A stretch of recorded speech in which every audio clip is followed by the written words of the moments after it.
ہم کیا کریں؟ اولیاء کا عقل، اولیاء اکرام یہ سوچتے ہیں کہ نہیں، وہ اپنی زندگی کو اپنے لکشوں پر، اپنے مقصدوں پر، اپنے ٹارگیٹوں پر لے کے چلتے ہیں. پہلے وہ طے کر لیتے ہیں، وہ ڈٹرمائن کرتے ہیں، سامنے رکھتے ہیں اس بات کو کہ ہم کو کرنا کیا ہے. دیکھیے ایک بات اور ہے، اللہ تعالیٰ جس سے جیسا کام لینا چاہتا ہے اس کو اسی راستے میں ڈال بھی دیتا ہے. اس کے لیے راستے بھی ہموار ہو جاتے ہیں، راستے بھی ہموار ہو جاتے ہیں. یہ اس کی عطا بھی ہے، لیکن انسان کی کوشش بھی ہونی چاہیے.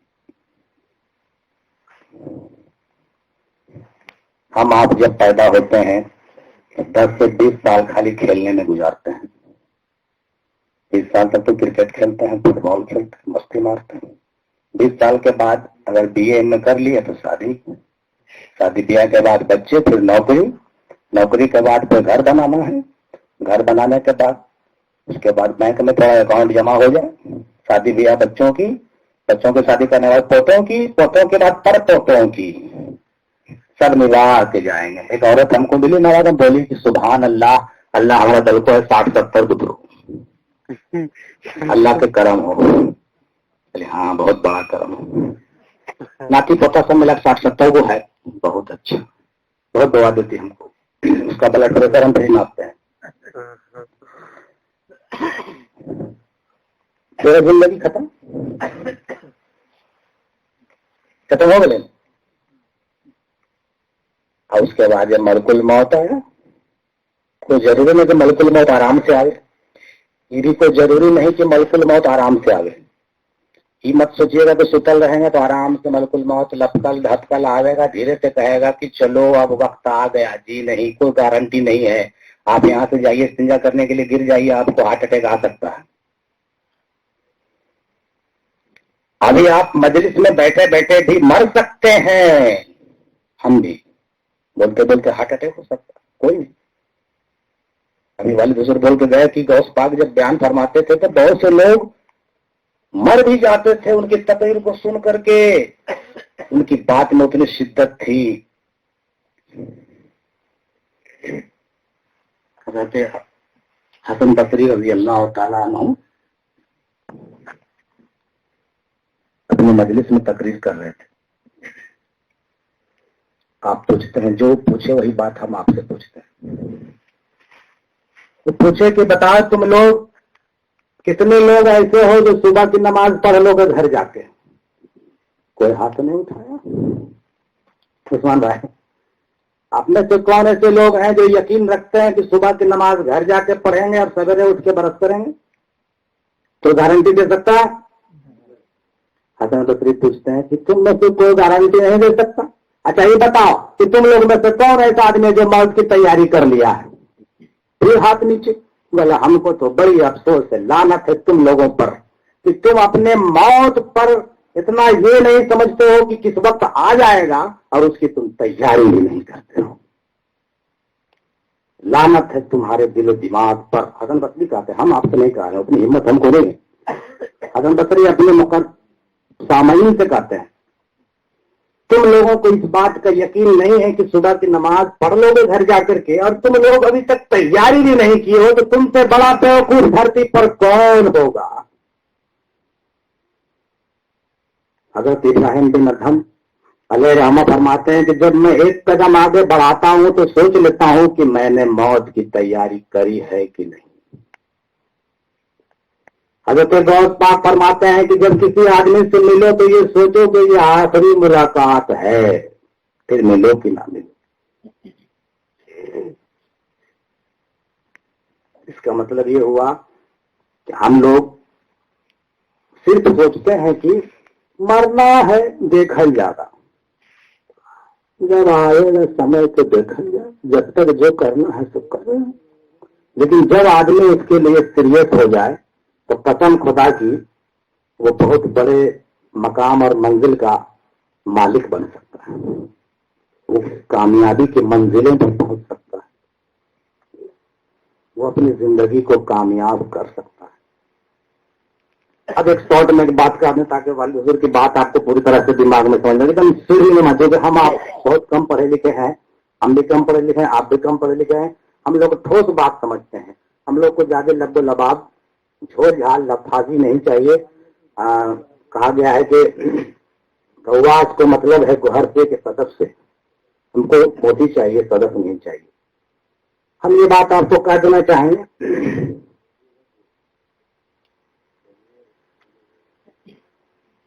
कि जब किसी आदमी को ये खौफ छा जाता है कि वाकई हमको मरना है तो उसकी तैयारी में वो लगता है। जब तैयारी में लगता है तो उसको ये समझ में नहीं आता है कि हम कौन सा तैयारी करें, तो वो लपका धपका हुआ किसी मुर्शिद को तलाश करता है। जब उसको मुर्शिद मिलता है तो उसको रहनुमाई होती है, उसको कुरान हदीस की बातों को समझाता है। जब उसको समझा देता है तब उस पर वो अमल करता है, और जब अमल करता है तो वो अपनी जिंदगी को कामयाब करने में कामयाब हो जाता है और वो इबादत के असल मकसद को समझ लेता है और इबादत कैसे किया जाए ये भी समझ लेता है, और उनके बताए हुए तरीके पर अमल कर करके वो पूरी जिंदगी में कामयाबी हासिल करता है, यहाँ तक कि दर्जा विलायत में पहुंच जाता है। जब दर्जा विलायत में पहुंच जाता है तो अल्लाह उसका हो जाता है, वो अल्लाह के हो जाते हैं। तो जिसका दोस्त मौला हो गया तो उसका पूरा कायनात। उस सूरज को कह देगा चले आवे तो चला आएगा, चांद को कह देगा मत उगना कल तो नहीं उगेगा, कामयाबी वो हुई। हजरत इब्राहिम अद्हम अलैहिस्सलाम अपने घर को छोड़कर जब जंगल चले गए और वहां जाके इबादत और रियाजत करके जो है मंजिल मकसूद हासिल कर लिया, मुकाम विलायत से फायज हो गए, अल्लाह से तौबीयत हासिल हो गई, तो लौट करके आए गांव तरफ। तो कुछ लोग उनसे मिले तो बोले कि तुम क्या किया, घर द्वार छोड़ के क्या मिला, घर द्वार छोड़ के आपको क्या मिला बताइए हमको। बोला तो अच्छा खासा राजा बादशाहियत को छोड़ के आप चले गए तो कौन सी मिला आपको। बोला ठीक है बताते हैं, रुको। अपने पेवन को सी रहे थे, सुइया फेंक दिया तालाब में। मछली को कहा कि ऐ मछली जरा सुइया लाना, तो मेरी सुई जरा देना। तो तालाब में जितनी मछलियां थी सब एक एक सुई लेके ऊपर आ गई, सोने की सुई। इब्राहिम अद्दम कहते हैं नहीं नहीं नहीं वो नहीं, मेरा दो ना लोहा वाला। सब चला गया, एक मछली आई लोहा का निकाल के। सुत गए आप, सुत गए कि सो गए, सो गए कि सुत गए। अच्छा हाँ, बात ही ऐसी है, बोरिंग बात है तो सोने का चीज है। लोहा का सुई, एक मछली आई लोहा का। वो आदमी को कहा देखो कल जब हम बांटता थे तो तुम मेरा बात मानता था, मछलियों मेरा बात मानता है। ये बात सही अच्छा कि वो बात सही अच्छा।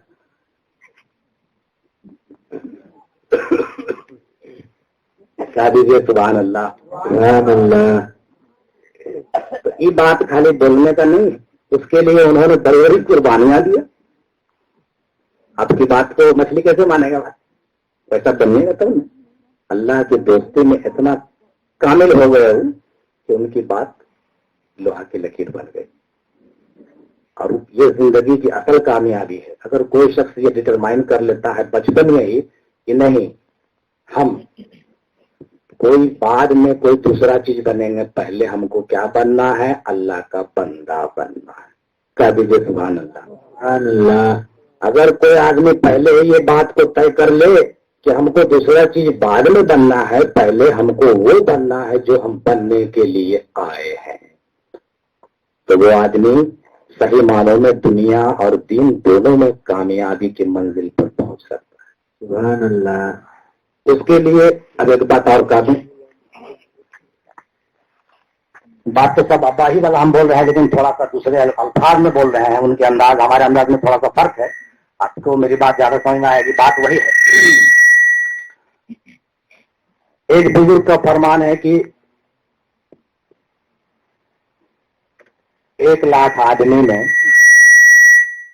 1,00,000 आदमी में 10,000 आदमी मुसलमान होता है। कितना आदमी? 10,000 आदमी मुसलमान होता है 1,00,000 में 10,000। और 10,000 आदमी में 1,000 आदमी क्या होता है? मुरीद होता है। हाँ ठीक समझे। 1 लाख आदमी में 10,000 आदमी मुसलमान होता है और 10,000 में 1,000 आदमी मुरीद होता है और 1,000 मुरीद में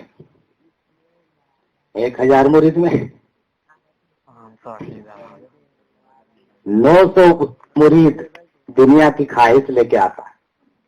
1,000 में 900 मुरीद दुनियावी, वही 4 फायदा जो बता के गए हम, वही 4 फायदा फॉर बेनिफिट्स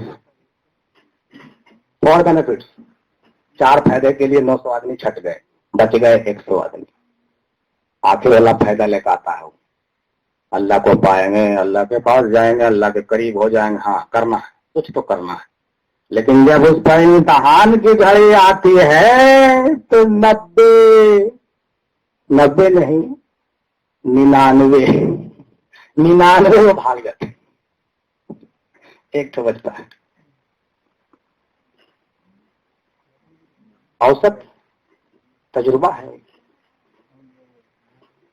1 लाख में 10,000, 10,000 में 1,000, 1,000 में 100, 100 में 1, यानी 1 लाख में 1। इतना आसान रहता तो सभे वली हो जाता, नहीं होता? सब वली हो जाता ना, लेकिन क्यों नहीं होता?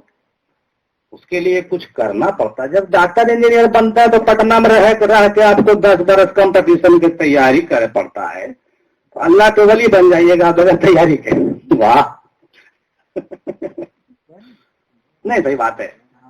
उसके लिए कुर्बानी देना होगा, उसके लिए वक्त, उसके लिए मेहनत, उसके लिए पूरी जिंदगी वक्त करना पड़ेगा, तब जाकर के वो चीज हासिल होगी। और हासिल होगी तो फिर जबरदस्त हासिल होगी, फिर वो चीज हासिल होगा जिसके बारे में आप सोच भी नहीं सकते हैं, जो दुनिया का सबसे बड़ा कामयाबी है।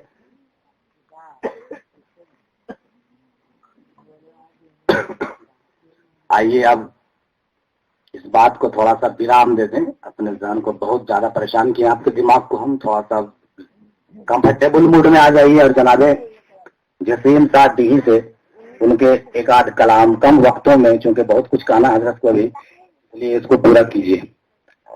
दरूद पाक पढ़ लीजिए।